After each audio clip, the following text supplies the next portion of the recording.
And we are live. Welcome to Hack and Grow Rich. My name is Bart Baggett. I am the co-host of this ride, and with me is Shaahin, Cheyenne, my buddy, my pal, my internet marketing guru. Today is one of my favorite topics of all time. It's persuasion, it's marketing, it's sales. If you've ever tried to convince anything of anybody of anything, you need to listen to this. Why do they need to listen to this, Shaheen? Well, today we are going to take a peek behind the curtain of Amazon reviews, social proof, and reciprocity. Why don't you tell us a little bit about your background with that, Bart? Well, I've been doing, sales training. I was 15 years old and I went to a Tom Hopkins seminar and I told my dad, I said, this guy does this for a living? You can sit in front of 1,000 people and talk? This is awesome. He goes, shut up and listen because you're going to learn how to sell multi-level marketing later. And I said, I don't want to sell multi-level marketing. But every time I went to these meetings with my dad, who's a great salesman, very much 70s-ish salesman, still great today, I saw people tell stories. I saw testimonials. I would see testimony, and I said, I don't get this. Why do I have to sit through an hour of testimonials? And what I then started to realize is that testimonials are really today's reviews. And that version of social proof is what Robert Cialdini called it, was one of the critical elements, especially in old school sales, but it has translated perfectly 25 years later into what we call social proof or reviews. Now, Robert Cialdini wrote the book on it. He defined it and codified it, but I promise you, in 1956, they were using the idea of social proof to get you to buy Tupperware. So I'm not old enough to know what a Tupperware party is. Shaheen, did you ever know what a Tupperware party was when you were a kid? Well, I heard about it because I was a big fan of Happy Days and all those 1950s films showing the idyllic white picket fence and the perfect lifestyle where the dad would come and sit you down and say, son, we got to have a talk, that kind of lifestyle. So I loved watching that stuff because I came from Iran and we didn't have any of that kind of thing.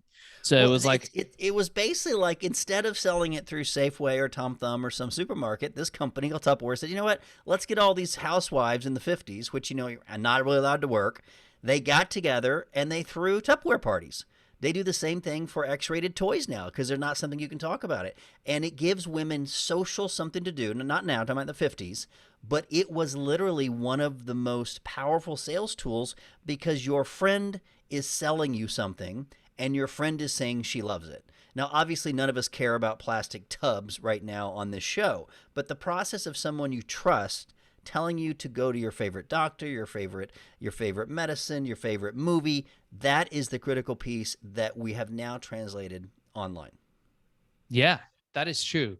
One of the most important things that I teach people when they contact us, I have a Amazon course. We've talked about this before, and I know that you have several courses that you run coaching people how to become successful and stay successful, which is awesome. And we can talk about that later on. So hang on, you guys. Bart will give links and talk a little bit more about what he does in a moment. He's one of the best in the business, I should say.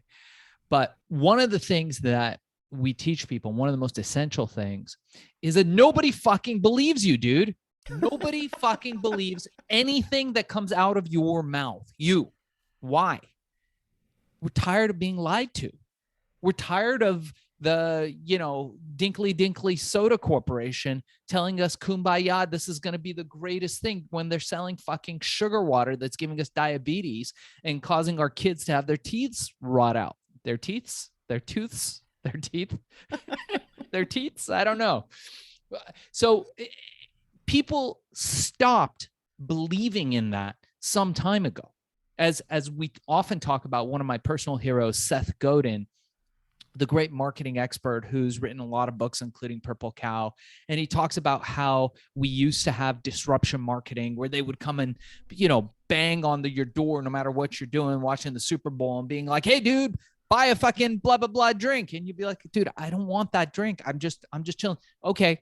2 seconds later, hey, what? You're like, I just want to watch the game. I just want to watch the game. I just want to watch the game. But that's how it worked for years.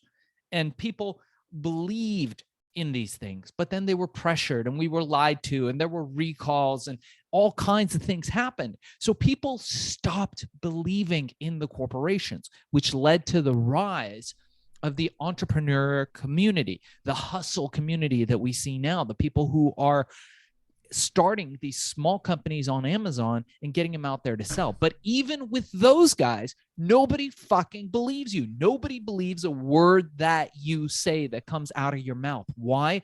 Because you have a vested interest in your own success. Who do they believe? They believe me. They believe Bart. Why? Because we have no vested interest if we are posting a review on something, allegedly. And we're going to go into talking about this, into how reviews work, how people get reviews, how reviews started, which are now called ratings on Amazon, and how these things work. And some of the hacks that people use. Now, again, we don't espouse anything. We're going to tell you everything: black hat, white hat, gray hat tactics. Of course, white hat being things that are within the terms of service of these different companies. Gray hat being, maybe you can do it, but you probably shouldn't because it's not clearly defined. And black hat is just throwing caution to the wind. And I will let you know, I know Fortune 50 companies, Fortune 500 companies that do exclusively black hat stuff to get reviews. So the difficulty comes, first off, Bart, when you are competing in a marketplace and that marketplace is no longer fair. When you want to sell your dingle, dongle, whatever it is, and you're going to be truthful, and then you realize that, first off, nobody fucking believes you. Secondly, people believe the reviews on other products. Third off, the other companies are cheating on those fucking reviews. And fourth off, that it's nearly impossible to get a good review rate. Amazon says the average review rate, and they base this on their algorithm, is 5%. So 5% of people who buy the products will leave an honest review. I'm here to tell you, being one of the first sellers on Amazon, starting in 2009, 2010, whenever Bezos opened it up to us as third-party Amazon FBA sellers to be able to sell whatever we want to on the platform, that it's less than 1%. We think it's 0.5%. Why? Because you just want to buy that fucking dongle. You want to buy that mouse. You want to buy that matcha tea. You want to buy that great thing, which, by the way, brings me to my point. Today's show brought to us by Guava DNA. Unbelievable tea. It is one of the most delicious products out there. And why guava is interesting is because, as Michael Bruce, the sleep doctor, recommends it, who's a friend of ours and a friend of the show. And we're going to have Dr. Bruce, America's sleep doctor, author of several best-selling books, is that guava tea, some people believe, has the ability to regulate blood sugar. We don't know why, but guava leaf may have that ability. Now, again, I am a chimpanzee. Please don't believe me. I am not a scientist. Nothing you see here in the show is intended to treat, cure, diagnose, or prevent any disease. And my relationship with these products, although I do have an ownership in the company and the brand, is not relevant to the show. So the product is a sponsor of the show and we're talking about it. But this is something that's really impacted my life because I can drink this at night and I don't wake up in the middle of the night to pee, which is unbelievable from drinking this. Not only that, I get personally the best night's sleep of my life, Bart, because with guava DNA tea, my blood sugar doesn't spike in the middle of the night. Now, I'm only talking about myself personally. Anybody else out there, make sure you talk to your doctor, seek medical advice before taking anything new. But this is something that's been used for thousands of years in China, thousands of years in Africa, with fairly good efficacy and safety. Also great for digestion. So it's a really great tea to drink at night before, after a meal. What's the brand? Is it Maca brand tea? What's the actual So brand when I go to it's Amazon? the same company that makes Matcha DNA, our award-winning matcha tea, our organic matcha tea. And this is organic guava leaf tea. And look for the brand Guava DNA. Now, this is the leaf. It's not the fruit. And, I truthfully am letting you guys know that this is one of the life hacks that I do, one of the biohacks that I use to sleep better and wake up more energized. So if you're looking for better sleep, give guava leaf tea a shot. and we recommend the Guava DNA brand. But of course, because we are Amazon experts, you will note that Guava DNA is the #1 ranked tea on Amazon and the #1 reviewed with real fucking reviews. But before we move on off sponsor, let's just use that product as an example. Yeah. That product is #1, and you obviously had to asterisk your claims. It might make you sleep better, right? Because you're making, like, hey, this is why people are doing it. Is it okay for your customers to say, I slept better? Is it okay for your customers to say, hey, I didn't have to get up in the middle of the night and go pee? But can you, as the company, not be able to say that because the FDA is like, hey, we want to sell drugs, we want to sell nutritional stuff? Like, how does that work if you're selling stuff but your customers are making claims? Where's the line? Is that a gray thing, white thing, black hat thing? Yeah, you can't it doesn't matter if you use a customer to say, like, you can't have your customer say this cures cancer. And then, it just doesn't work that way. You're allowed to make structure and function claims anytime you're selling a supplement or a tea. And what that means is that there are allotted claims that the FDA has said, okay, you're allowed to say this about this product. And in Amazon Mastery, we teach you hacks of how you don't have to hire an attorney. You don't have to do any of that stuff. And in 20 minutes or less, I can show you how to get through all the legalities of supplements and teas. I've been doing this since the early 1990s. If you guys, the first time listening to the show, I started one of the biggest supplement companies in the 1990s. We created $1 billion in revenue, and I write about that in my book, Billion. If you guys want to check that out, check out Billion, How I Became King of the Thrill Pill Cult. It's a podcast, and the book will be released in August. But, with guava tea, for example, we can make certain structure and function claims. So for example, we can say supports healthy blood sugar. That's all we're saying. We're saying it supports. So if you have healthy blood sugar, this will support you continuing to have that healthy blood sugar, for example. Now, if that is the structure and function claim that's permitted, that means that there's some research behind it, and that's what we're allowed to say. And that's it. I can't have somebody else come on and say, hey, this will cure cancer, this will cure diabetes, this will do this. Even if it's their opinion, we cannot say that. And specifically, if it's an incentivized review, and we'll start talking about reviews and how reviews work and how companies are getting reviews and the tactics that they're using, which I think a lot of you guys are interested in. We are live on Facebook. So any of our friends on Facebook that are checking this out, Bart, also, if you want to share it, I'll tag you on there. And there we go. I just tagged you on there. So if you wanted to share it on yours, that'd be cool too. For any of our friends that are on there, and you guys have questions about how reviews work, you're wondering about reviews, we can talk about those. Should we start from the beginning of reviews? We are live on Facebook. So any of our friends on Facebook. Bart, oops. Is that me or you? I think that's you. I am just really got confused when I turned on the Facebook because we must be 7 seconds behind. I'm like, I just swear you said that. To answer your question, I do. Let's start from the beginning, and I'll mute you for just a moment while you get that figured out. So, all right, guys. So from the beginning, it all started with the Big Bang. Then there were the dinosaurs. I'm just kidding. So the way reviews started was Amazon started and realized that social proof is going to be a key factor. Reviews were picking up. And again, trust had been eroded in the corporations. Nobody fucking believed them.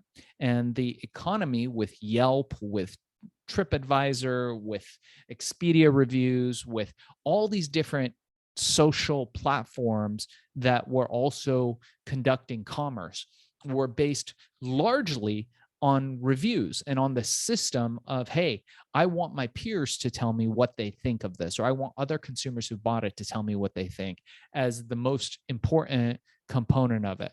And Bart, you can unmute whenever you want to. I'm asking. So what happened was Amazon decided to have reviews. Now, of course, this was the Wild West. Previous to this, people hadn't really been gaming it. And then Bezos opens it up to third-party sellers. And we realize that the #1 motivator for selling on the Amazon platform is reviews. It's the thing that moves the needle the most. So what did sellers do? They got competitive and they started buying fake reviews. Now, we never did this early on in the day. My companies never did this because I just didn't go with the ethos of what we did. maybe regrettably to some of my associates, but people would just contact India, Bangladesh, Pakistan, Sri Lanka, and there are these farms, mainly in Bangladesh. I don't know why that country kind of became the hub of this. And these guys had thousands of accounts. The Russians and the Ukrainians built bot farms. These farms went in utilizing fake credit card numbers, and they would create Amazon accounts by the thousands, maybe by the hundreds of thousands. So the bot would go in, it would use a fresh IP, it would open up a window, it would open up start a new Amazon account, it would start an Amazon account. Maybe they would use a .edu email, so they got free Prime. Prime used to be free if you had an educational email. I don't know if they still do that, but it would be like Russian University.edu, Ukraine, Kiev, Phoenix University.edu, and they would just, open up hundreds of thousands of accounts. Now this bot is going in. Then what they learned is that for ranking, and we'll do a whole nother show on ranking, which is one of the most important things that you guys need to know outside of reviews, is ranking, where you show up on the page on Amazon. But what they would do is the bot would go in, it would put a fake credit card number or whatever credit card numbers they had access to, or what they call test credit card numbers. And there's lots of websites that give those. And they realized that Amazon's system had a delay. Okay. So this delay means that their processing wasn't instantaneous. And by the way, to this day, it is not instantaneous. So what does that mean? What that means is that Amazon, and we're really lifting the curtain. I don't know any other Amazon experts who talk about this live. Maybe there are some, but I don't know anybody who goes into the detail. So this is really a peek behind the curtain of how this stuff works. So what they would do is they were very good. The Russians, the Ukrainians, incredibly good at this coding. People in Korea, China, incredible, because they've got the hours, the manpower, time is cheap, and they're very tactical with how they build these systems. So the bot would go in, it would use a fresh IP, it would use a fake credit card, it would start an account, then it would scroll. It would add the product to the shopping cart. We learned that just adding the product to the shopping cart increased the amount of juice Amazon would give it in ranking. Then they would add it to a wish list or a gift list. Again, that was a way to get higher ranking, because Amazon said, hey, if 1 million people are adding this to a wish list or a gift list, that means there's a big buzz. So it would do that. Then it would go in and buy it. Now, how would they buy it? With this credit card number? Well, you're saying, well, how would that work? Well, the credit card number would get canceled. It would get voided, but there would be a 2-minute delay between the processing of the credit card and the rejection of the credit card number. And Amazon wouldn't just cancel the order, it would count it as a sale, meaning that they could then leave a review for the product almost instantly. And guess what? The bot had scripted reviews ready to go. So this bot is going in with a fresh IP, with a fake credit card, and is buying this product. Now, in a minute or 30 seconds, a notice goes out to that email. Hey, John, I'm sorry, your credit card's been declined. You've got 24 hours to give us a new card, or we will cancel the order. In the meanwhile, that order is there in their ecosystem and counting towards the algorithm. And they placed millions of orders. Amazon, by the way, just cut several Chinese manufacturers for this similar kind of practice. The Chinese got really fucking good at doing this kind of stuff. Some of the best black hatters in the world now are Chinese companies, because they just don't give a fuck. In China, it's seen as not only socially acceptable as a business practice, Bart.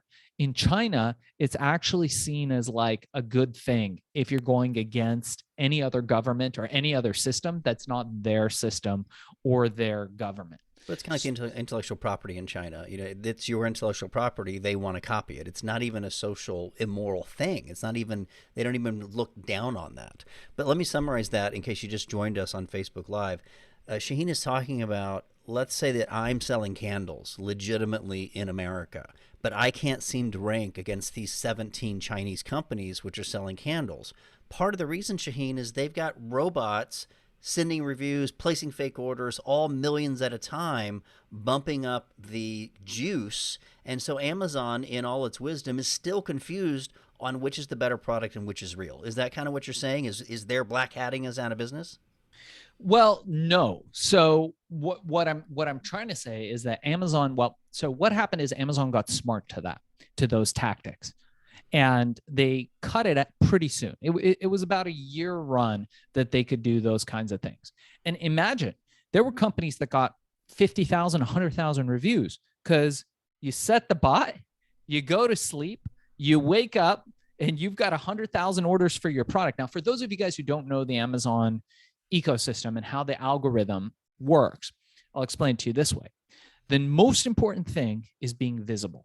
So in order to be visible, what we call ranking, you show up on that first page. When you search for, I don't know, pie cutters, and you go on to that first page of Amazon, when you click through, there's about 10 or 20 items there on that page. That is golden real estate. There might be 2,000 products. There might be 20,000 products, but whoever is on that first page has it. Whoever's got the number one listing, that's gold. So Amazon discovered, hey, I know how we're going to get up there. It's going to be catch 21. Catch 21? Catch 22? English, not so good. So whichever catch it is.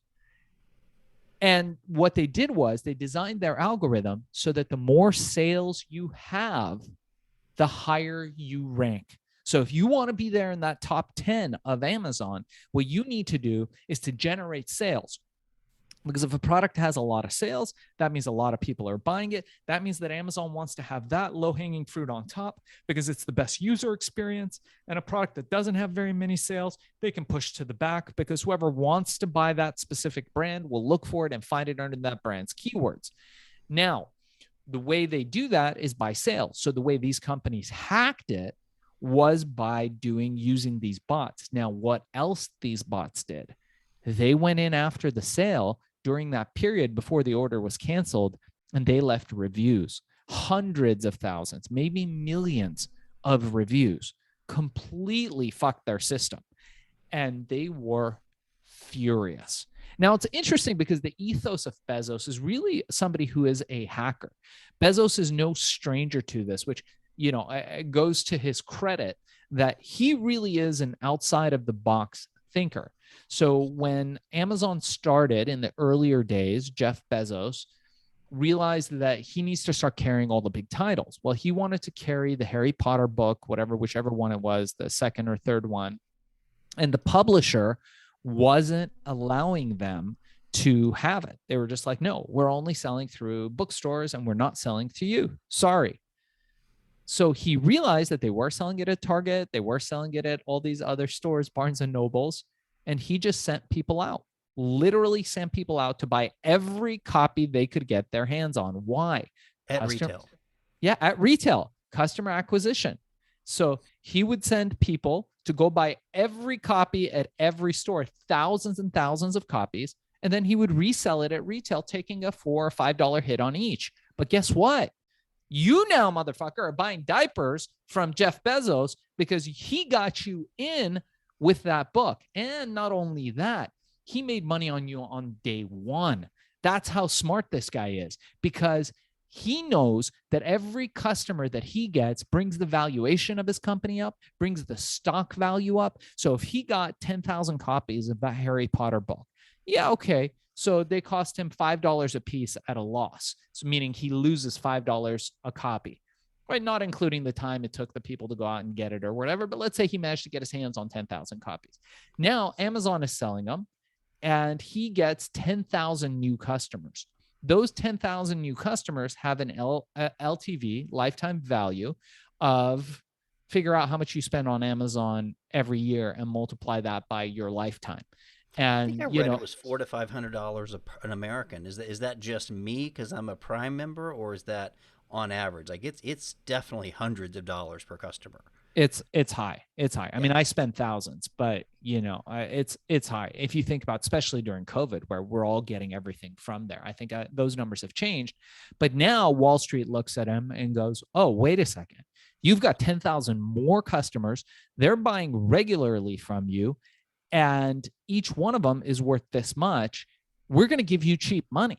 And he got cheap money, millions, billions of dollars from Wall Street, money that we don't have access to, and used it to dominate all kinds of markets. He used that money to dominate all these products that he's selling, to develop AWS, to develop all those Echo products, to just be a dominant force in this market. So when you look at a guy like that, people are like, oh my God, it's so stupid. He's taking a loss on those. No, he was never taking a loss. It's the amateur mind that looks at that and goes, oh yeah, that company hasn't made money in a long time.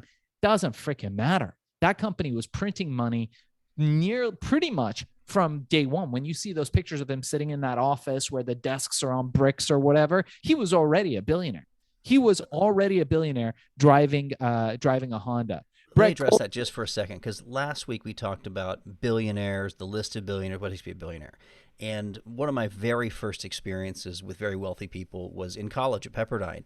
And I went out to the Mirage and met with Bobby Baldwin, the president, and Steve Wynn at 19, 18 years old, right? I was really young. And because a friend of mine in class was a friend of that. And it was $1 million a day. And what realized was the Mirage Casino was the first big casino in Las Vegas. And the only reason someone could risk $700 million in a casino was cheap Michael Milken money, junk bonds. So I know this goes back to the 80s before most of us listening, but what that means is if you can get money for free, you can take wild, crazy risk.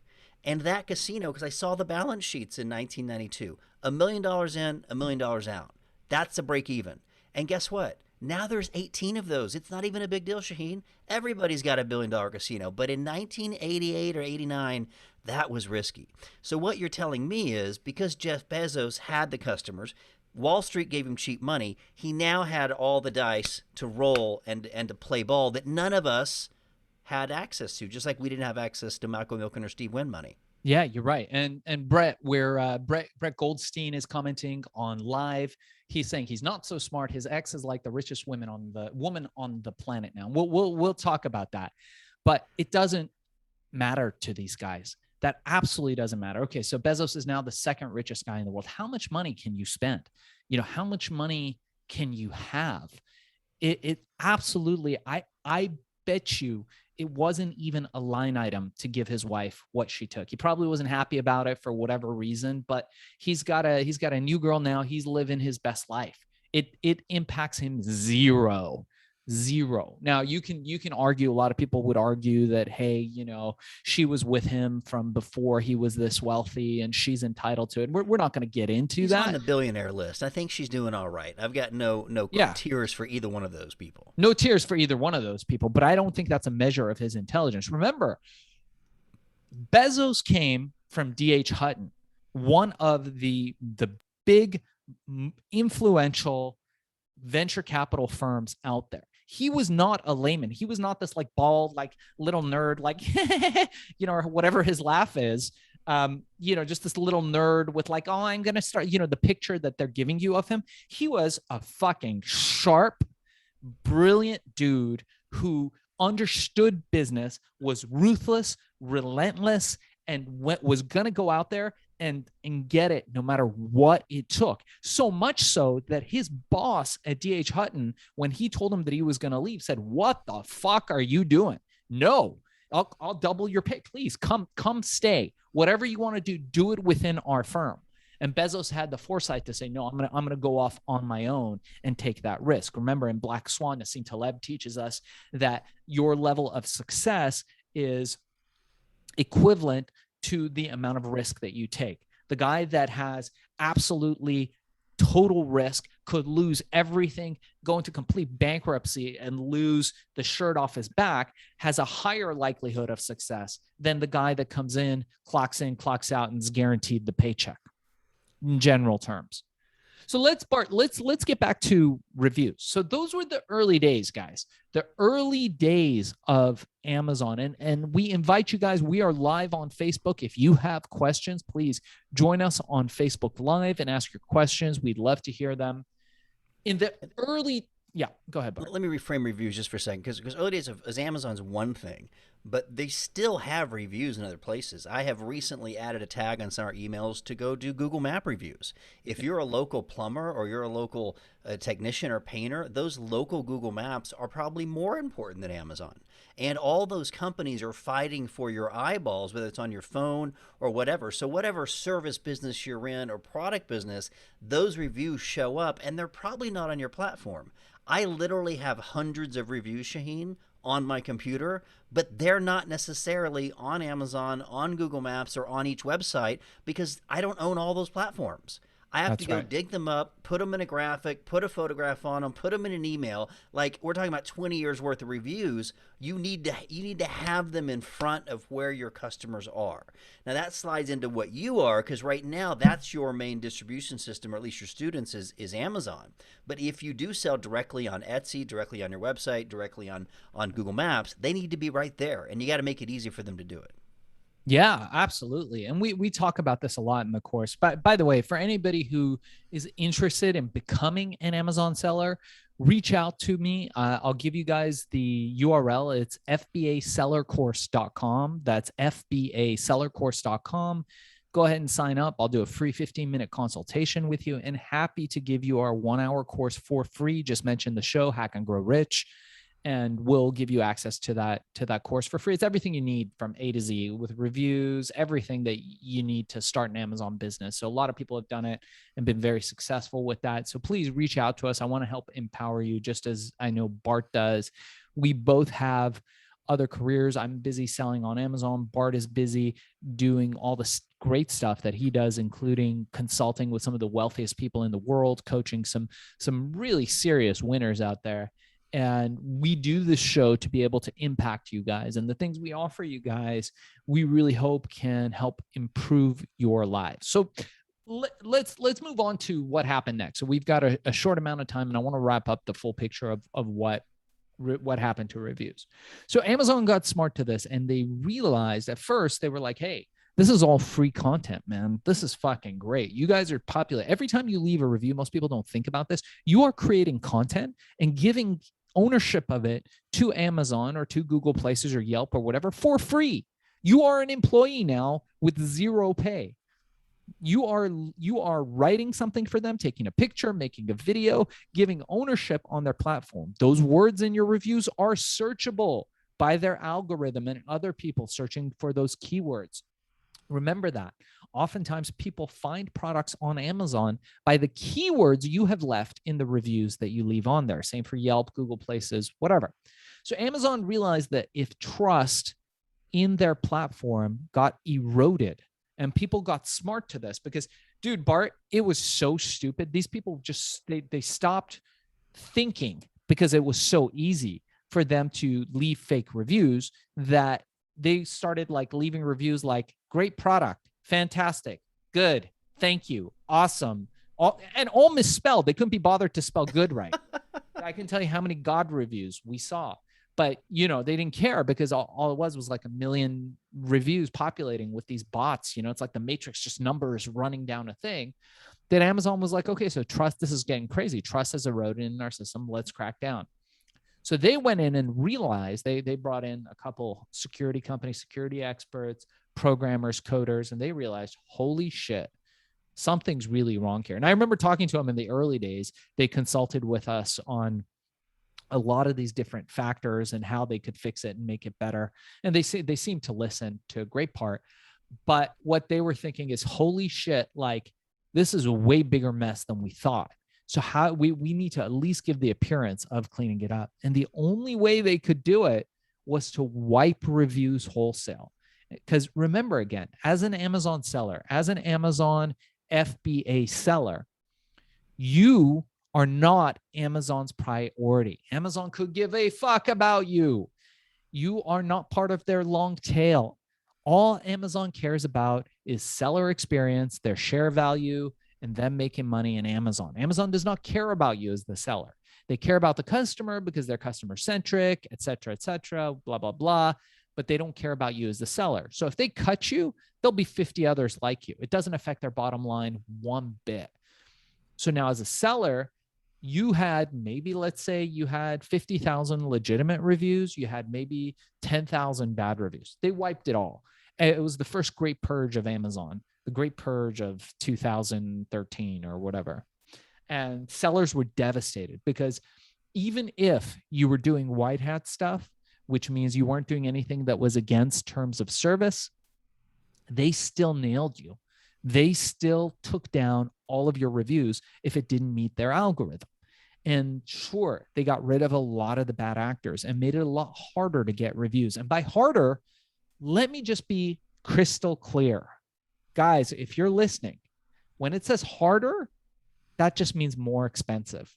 The cost of getting a review just went up. But they purged.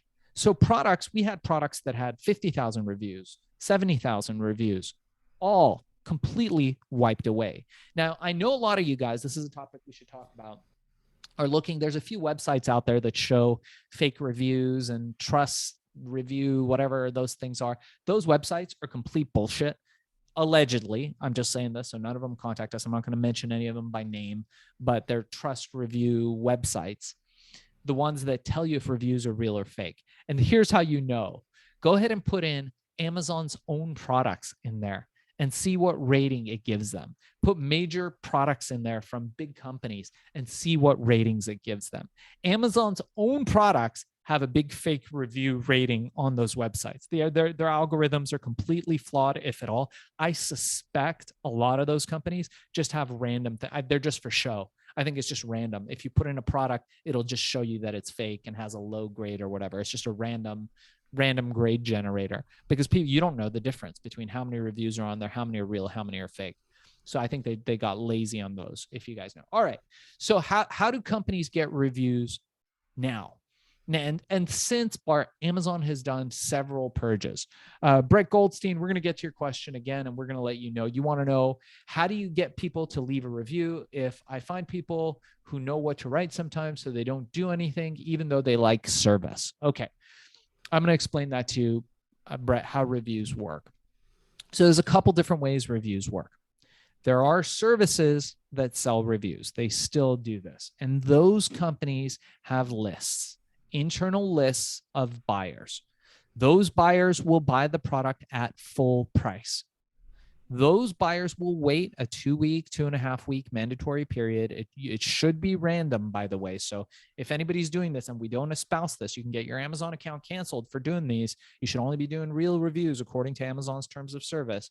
But if you're doing this, you're incentivizing people to buy your product. They will buy the product. They will wait 2 weeks, 3 weeks. Then they will leave a review after they buy it. Then they will have somebody else do this, and they will repeat and repeat and repeat. Now, this is expensive because you have to reimburse the person. You have to have an infrastructure for that. So there's companies that do it, and usually they charge, I don't know, 15 to 20 bucks per person. They'll pay the reviewer $5, plus the reviewer gets to keep the product for free, which is usually an incentive for them, and they keep the rest of the money, and they will do that. The other way people do it is through Facebook bots, which is they'll put ads up on Facebook and Instagram, just get a free thing, right? Get a free wallet, get a free, USB cable, whatever. And people will log on. They'll say, okay, great. Are you interested in this product? You'll say, yes. They'll say, fantastic. This is all automated with a bot through the chat system. And they'll say, okay, so buy this link. Let me know when you bought it. And then you write, yes, great. Send me your order number. Great. Let me know when you leave a review, and then we'll reimburse you through PayPal or Venmo or through a gift card. And that's what's been working for the last several years of what people are doing. Now, there are hackers out there that still do fake reviews. The Bangladesh. What you just said is against terms of service. You can't incentivize people to leave reviews, right? So that still could get you banned and kicked off of the major platforms. Oh, yeah. Amazon. Absolutely. And, if the reviewer discloses that it is an incentivized review, then it technically isn't an illegal act, because they're disclosing that it's an incentivized review. And that's all the law and the FTC and those, governmental agencies want to know, is that they've just disclosed that, hey, this is an incentivized review. So there's different ways they could do that without it being flagged on Amazon, which if anybody does that, we recommend that they do disclose that, hey, they do that. The second way is Amazon has a program called Vine Reviewers, which, by the way, for your book, Bart, that's a great way to go.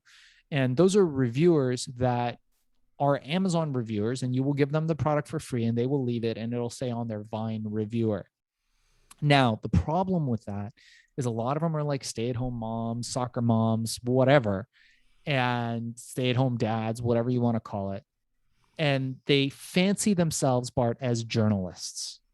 So they may not like whatever it is. They may not like whatever it is that you or I are selling. And for whatever reason, they might give us a hard time about it. Ilana, nice to see you. We're going to answer your question shortly. So if they do, you might have some negative reviews. So you better make sure before you use the Vine program that your product is tight, that you don't have any defects, any glaring things. Now, we're going to talk about this. So in Cialdini, we talk about his principles of influence. The main one that we're talking about today is social proof, but it also goes into reciprocity.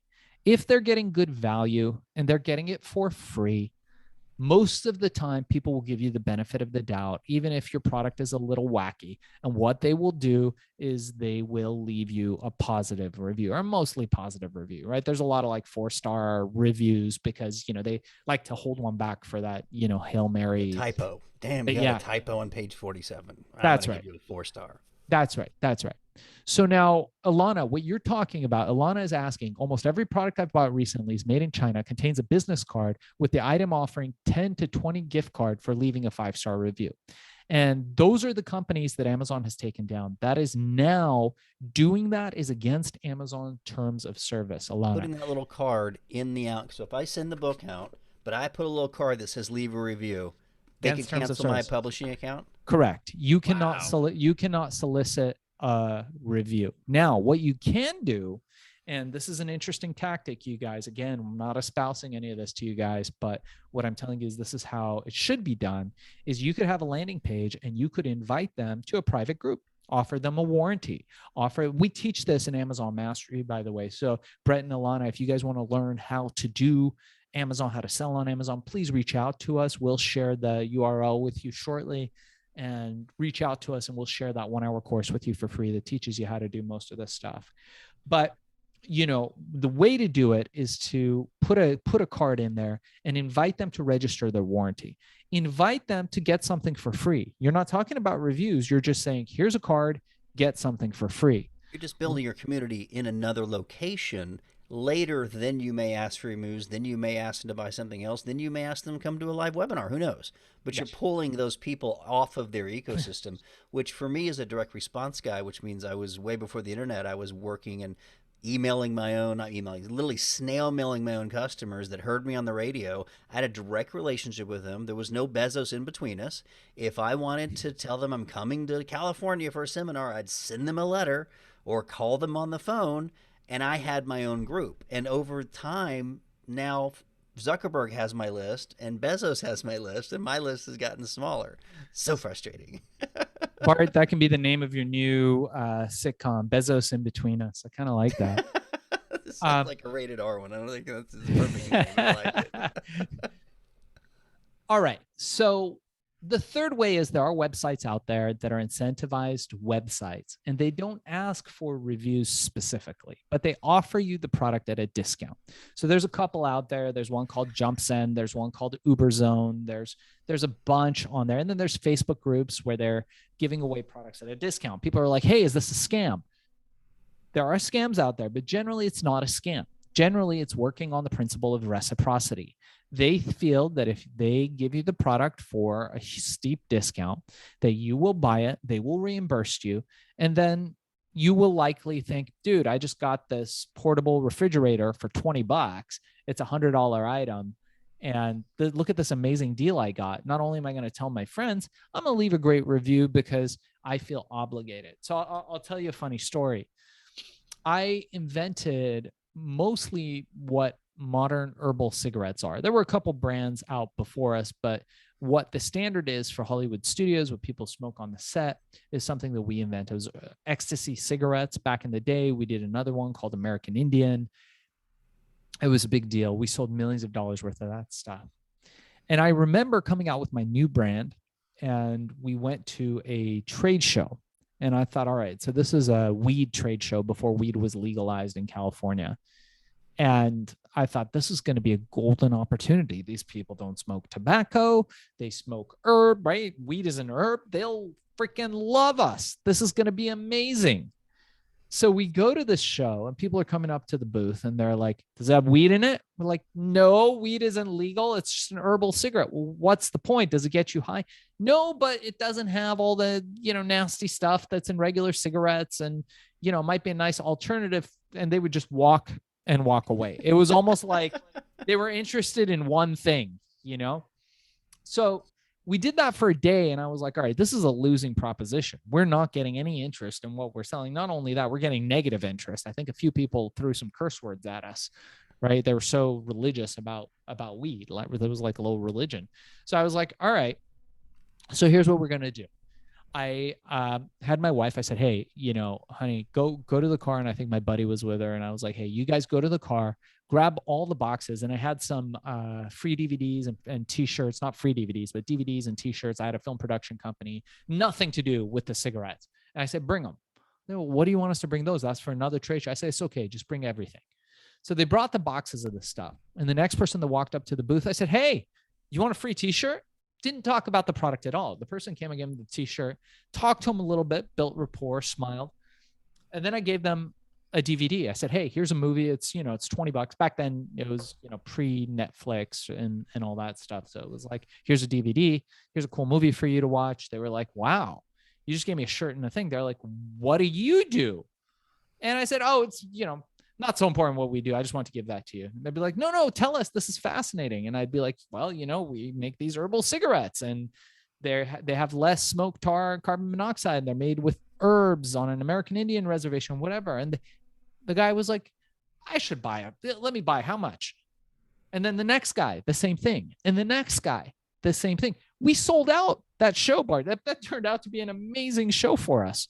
All of a sudden, the weed people loved us. Why? It's because of the concept of reciprocity. When you give something to somebody, they feel obligated. We are obligated. We are hardwired as humans. It's part of our survival to give back. It's just how we've evolved to survive. Something goes on in our little head. A little light shines on that goes, oh my God, somebody gave me something. I now have to give back. And it's that principle that makes people leave you a review when you give them the product at a discount. Do you think the homeless guys on Santa Monica Boulevard are listening to this right now? Because they take that squeegee and they clean my window, and I have to give them money because I feel guilty. So I'm giving money to get rid of my guilt. Is that reciprocity, or is that just really good, savvy marketing? Oh, Bart, it's always fucking dirtier than when they do it. I just don't let them touch my car, man. It's always dirtier. They have that dirty water that they got from the tub at the mobile station, and they're trying to, it's always dirtier. But that's why that works sometimes, is they give you something you didn't ask for them, and you're like, oh, I got to give it back, whatever. Yeah, it's partially guilt. I think guilt isn't part of reciprocity. I think those guys probably build something on guilt. And it's interesting. So like Ilana was saying, that what we were talking about is that, people are putting out these promotions. And I got a promotion the other day, pretty interesting, in the mail. And it was a handwritten letter. And so I'm like, let me open it. Because I don't, if somebody writes you a handwritten letter, you're going to open it. And by the way, as an Amazon seller, Amazon in the early days used to give us the emails, the phone numbers, the address, everything of the customers. And then they realized, holy shit, we don't care about our sellers. You don't need to, this isn't your customer. This is our customer. We're just going to give you the information if you're shipping to them. And if you're not shipping to them, we're not going to give you any information. You don't need their phone number. You don't need their email. We're not giving you anything anymore. So Amazon doesn't really give you any of that information anymore. There's a way to get it. We teach it in our course, but you're not supposed to contact that Amazon customer also outside of terms of service. But what savvy marketers are doing now, which is another way to get reviews, to Alana's point, is that they're sending out physical postcards. They're sending out physical letters. So I get this letter from this dude. It's got an actual stamp on it, not an indicia. and it's handwritten. So I open it up and it's fake handwritten on the inside. Obviously, dude didn't write all the letters. And it's this total sob story. He was winning. I opened a fucking letter. I never open letters. I was like, dude, you nailed it. You were winning. And he's like, dear Mr. Shaahin, thank you so much. I want to just let you know about my company. Still good. I'm a small family owned business. We're really trying to survive. And then he goes into the sob story. I mean, I think it was everything short of the fucking dude's dog dying. He was like, and my dog will die, and 3 angels will lose wings, and 2 kids will lose their arms if you don't leave me a fucking review. And All I was that like, for a review? oh, what's that? All that for a review? Not sending money to his Yeah, village? all that. No, he just wanted a review. Oh, reviews are, this is what I'm telling you, Bart. It's less than 1%. It's hard. If it's less than Wow. 1% will organically leave reviews, it's hard. It's hard. It's hard to get these reviews. They're like gold now. And Amazon has cracked down and tightened and tightened and purged and purged. And we have accounts where we did nothing. Not white hat, not black hat, not blue hat. We've done nothing. Where they've just gone in and wiped the reviews because something in their algorithm hit that, hey, those reviews might not be legit. And it's devastating as a seller because nobody believes what you say. You got to remember that as a seller. So this guy lost it because he went for guilt. And then that was just like, you can see through that. If he would have sent that letter with it, just, hey man, thanks for trying our product. We make the best freaking, ice things ever in the world. And if you buy that, if you liked it, leave us a review. We appreciate it. We're a small family owned business and we want to get better. Fantastic. Fan-fucking-tastic. I would have left him a review. I would have thought it would be a great thing. But when you leave those sob stories, you question people's intelligence. And that's highly problematic. Brett wants to know, are there companies that sell sob stories? Brett, I'm not sure what you mean. But there are still companies that sell reviews. Or they sell structures to get reviews illegally. Right. Right. Again, I think our advice is to not use those because Yeah, you could lose your license to sell on those platforms for sure. that's right. That's right. Yeah. There's the ways that we talked about: sending a letter, creating a community yourself, creating raving fans, all that stuff I think is great. But creating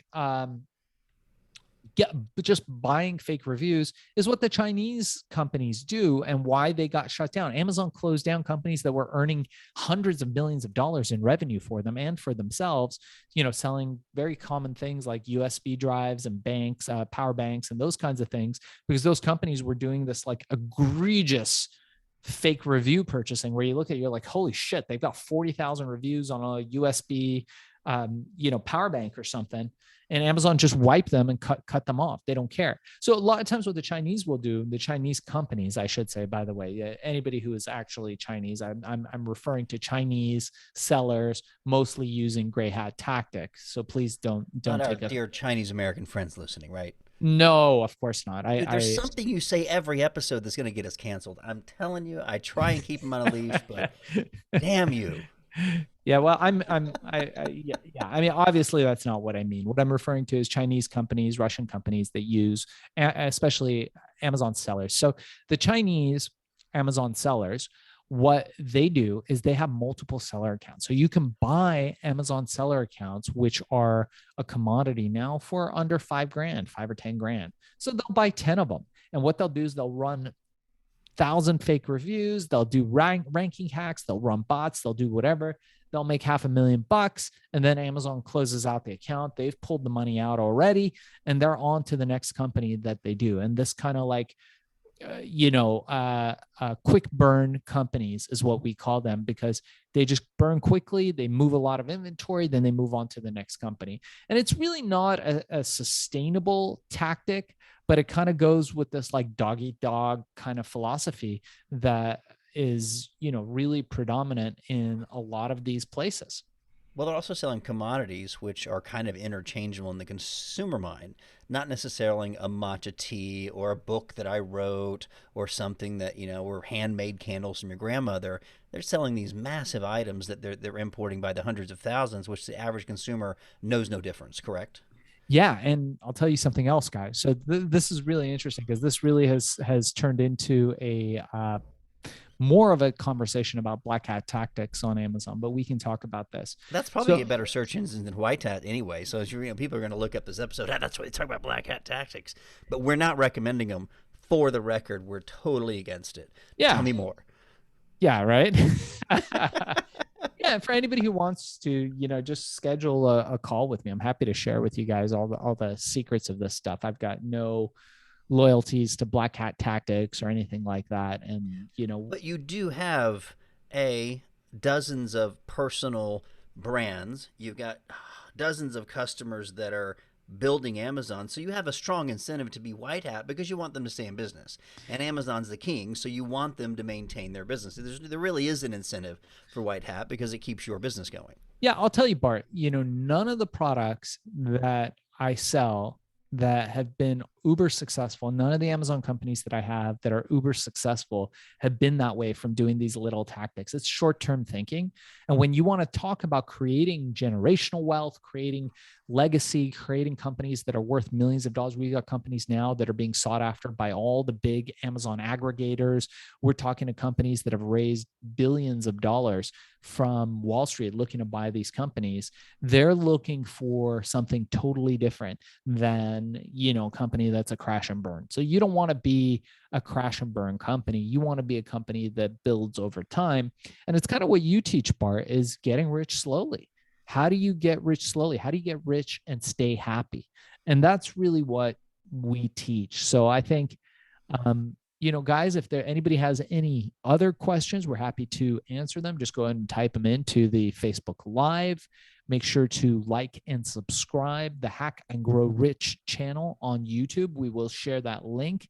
Bart, if I want to learn more from you, how to be rich and happy, or about one of your life design programs, how do I find you?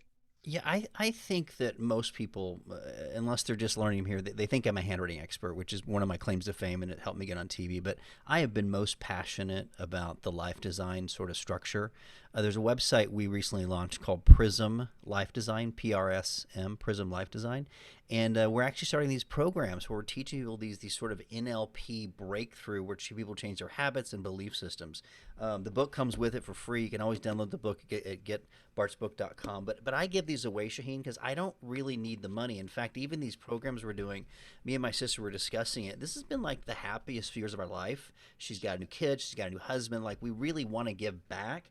And there's been no opportunity for people to have community in person, no live seminars for years. Like, there's been a lack of the ability to have these breakthrough moments. And so, yeah, we are doing something special recently that I haven't been always doing. And so if you want to go learn more, go to prismlifedesign.com or the getbartsbook.com and jump on the email list and download one of the books.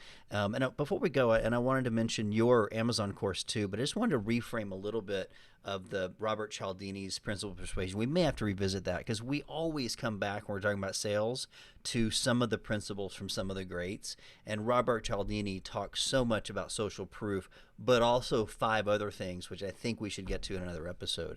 Before we do that, you have Amazon Mastery, and I always forget the URL. So you're going to have to remind me because it's not mastery.com. Obviously, that's taken by somebody else. How would they get a hold of your free course and then maybe your paid course if they're interested?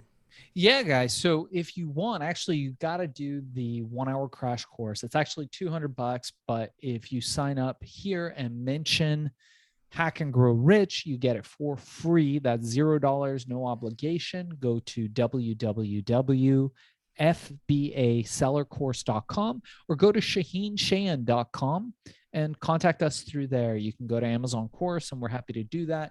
Make sure to like and subscribe. If you felt like we gave you any value in this video, make sure to check out our other videos and great content that we're putting out on Hack and Grow Rich.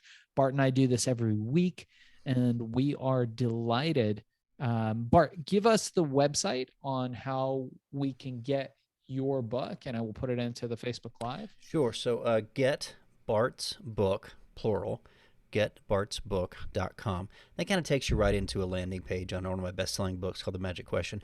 By the way, on that book, we had over 100 reviews in the first 3 days, Shaahin, when we launched that. And it has sustained and made royalties every month for almost 6 years just because of the fact I spent an extraordinary amount of time asking for reviews and creating a strategy to do that, which is what we're talking about, social proof. And because there's another book of the same name called The Magic Question that has like 4 reviews. And so, you know, whether it's a major publisher or not, the one with 140 reviews always wins. And if you're interested in the life design, PRISM, lifedesign.com. That is where we're having the live interactive training, and there's a coupon for $200 off if you say you're in the Hack and Grow Rich podcast. It's 200 OFF, and that's about $500 program. You can have it for $300. And if that doesn't give you some breakthroughs in your financial future, I don't know what will. It's one of my favorite programs. About 25 years ago, Shaahin, I was sitting with one of the best NLP practitioners in the world named Tad James, and he did this thing about values and elicited it, and he said, Bart, if you're at number 5, that's why you're broke right now. And I was like 24 years old, and I just published a book, and I was like, holy shit, how does he know I'm broke? Because he'd isolated something really important, and I now had to make a change to reprioritize my life about what's important. And that's when I started making money instead of just getting validation.